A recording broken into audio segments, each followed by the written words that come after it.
Morning, everyone. I'm just waking up here in a rather rainy Alnwick, Northumberland. I think we've got a few days ahead of this, and if not rain, then sleet and snow is what's happening here in the UK currently.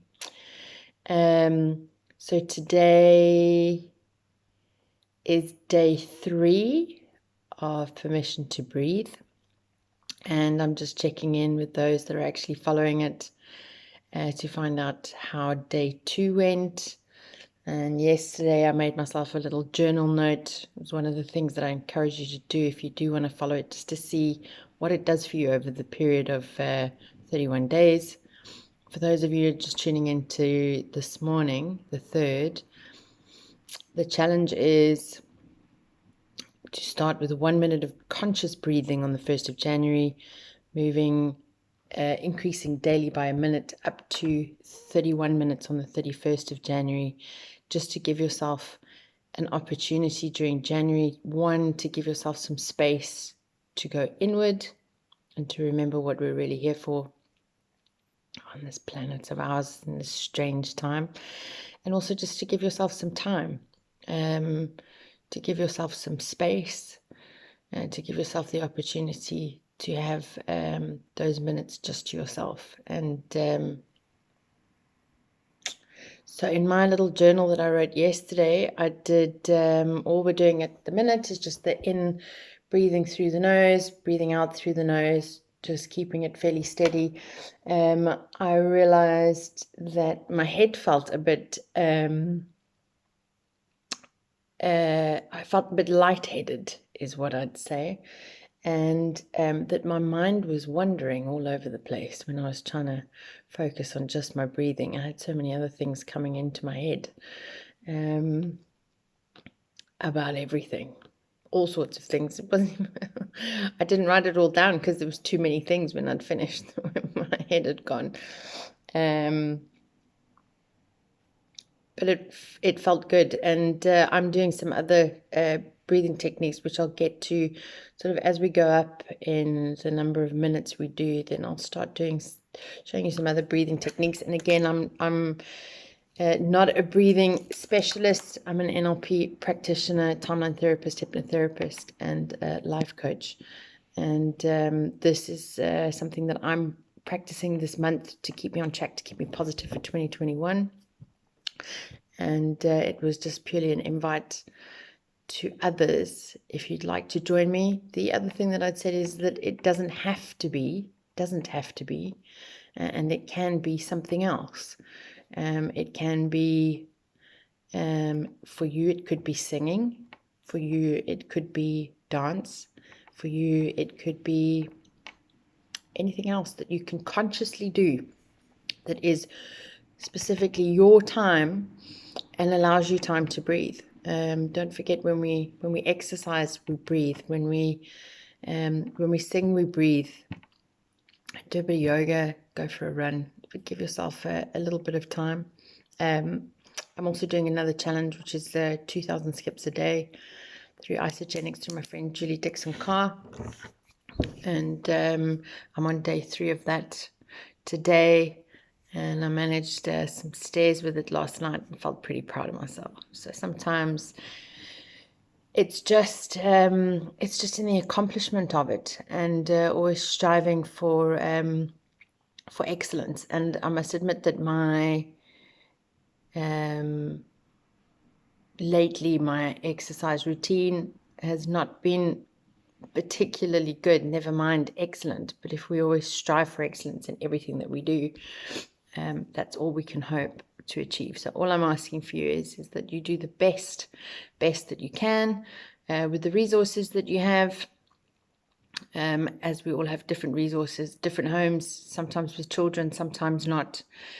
And like I've said before, if you need to use your shower time or toilet time or when sitting in the car, then just do the best you can with that, and strive for the best. There is no failure with this. There's nobody keeping track of you. It's just for you to get some feedback from your body as to what is going on in your body at any given time, because sometimes we don't take the time to check in with ourselves and see how we're feeling and see how we're faring with everything that's going on around us. We get so wrapped up in everything outside of us, what's on the outside, what we're looking at. We get caught up in all the drama, and sometimes all it takes is a little bit of time just to sit and come back into ourselves. So I was discussing yesterday, I was telling you something about using your peripheral vision. And there's a nice little exercise that I'm just going to remind you of, that when you're trying, or when you're learning something, when you're watching something, when you're listening to something, and you really want to learn it, as you can.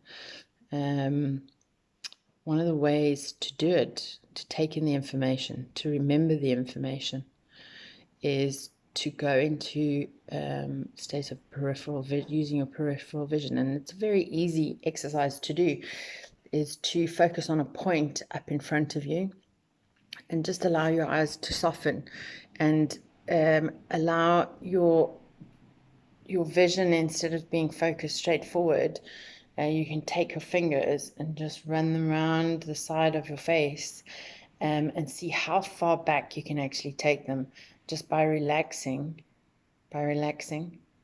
the eyes completely.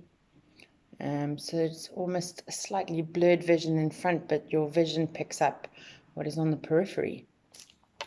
When we allow ourselves to do that, we allow ourselves to take in information, don't we? In a much more relaxed manner. Now,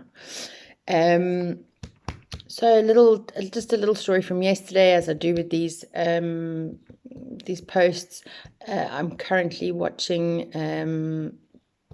David Shepherd is an NLP specialist here in the UK. In fact, he's more than that. He's a NLP, timeline therapy, hypnotherapy, HUNA trainer, and he's been training for many years, 24 years, I think he said. And he's done a little breakdown of a book by a gentleman called Robert Greene, and it's called The 48 Laws of Power. And it was an interesting watch. He's got an app that you can sign up to that has some of his training on and various different things. But the 48 Laws of Power were interesting for me yesterday, because some of them really got my back up. Some of them are a load of rubbish, but not a load of rubbish in the sense that they have no meaning. A load of rubbish in that they didn't sit with my internal values or the way that I feel about life in general. And one of them specifically that came up, which has been interesting for me this year, is never shine your light lighter than your boss. The wording may be slightly out, but essentially that's what it meant. And the interesting thing is that some of them were on point in terms of I could really understand and really agreed with them. Others of them that really got me riled, and I thought I would never do that to somebody else, are interesting from the point of view that you can learn what other people are actually willing to do to you in order to get power over you. And so just for general everyday life, or if you are in business, it's a really interesting read. And of course, the David Shepherd version on his app is more of a summary and his interpretation of those 48 laws of power. But well worth looking into. I think I'm possibly going to get the book, because it has some interesting stuff in there to remember, even just when you're having a conversation with people. There was a couple of things in there, like basically don't say too much. You don't have to talk too much. And the lesson he uses an example of his father saying, when people leave a room, rather than them knowing you're a fool, let them just think you're one. It's quite an interesting way of looking at life, but it is exactly true. Sometimes we think we're so clever, we carry on talking and talking and talking. And on that note, I'm going to end this little discussion. So today is the 3rd of January. I hope I've got the date right, because things are a little weird around here, with all the dates and stuff, with everything that's going on. So day 3 of conscious breathing, permission to breathe, is what I've called the challenge. 3 minutes of conscious anything. I've chosen breathing because I think during this COVID time, it's the one thing that through fear and anxiety we've forgotten to do, is to just breathe every now and then, you know, take a breath, stop watching all the rubbish that's on the TV, possibly, I don't know, maybe choose to watch it for whatever reasons. I kind of catch up with it every now and then, but perhaps not perhaps to focus on things more positive. So 3 minutes of conscious breathing. And right now we're simply doing in through the nose, out through the nose, relaxed posture, shoulders down, eyes closed, hands in your lap, and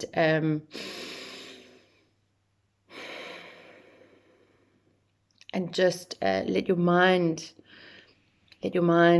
just focus completely on your breathing, and see what comes up for you. And if you are willing, it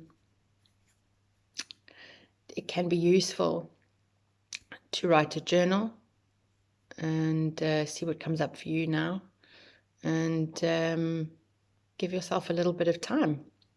All right, and I'll check in with you all tomorrow. Lots of love around the world. Kelly Davis in Alnwick, Northumberland. Chat tomorrow.